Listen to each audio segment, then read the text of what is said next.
Mimi nataka tu niende nyumbani nika celebrate Kuna celebrate na? But yes, mwalimu. Yes. How are you? Yes. So nilikuwa nauliza hii lesson ya jioni. Na feel nikaa sitaingia ni mtoto wangu wa my son.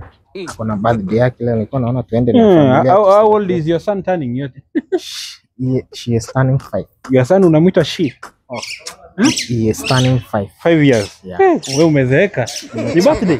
So kama ni birthday, yeah. My wife does this hii mambo ya bakery, mambo ya donuts nini. You can order from her. Acha nikupe namba yake. Shinda nilibani sugary things kwa nyumba yangu. So you cannot order from my wife. You don't eat sugary things kama hizo cake. Hiyo birthday itabidi umeicelebrate online. No, mwalimu.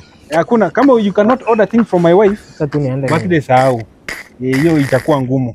Sasa sita amua wewe, itabidi umeamua. If you are going to order from my wife, you can go. Ama nikupe namba yake tumuishi tu njoo umenikataa. Tutaionea online hiyo. Tumuishi kwa simu.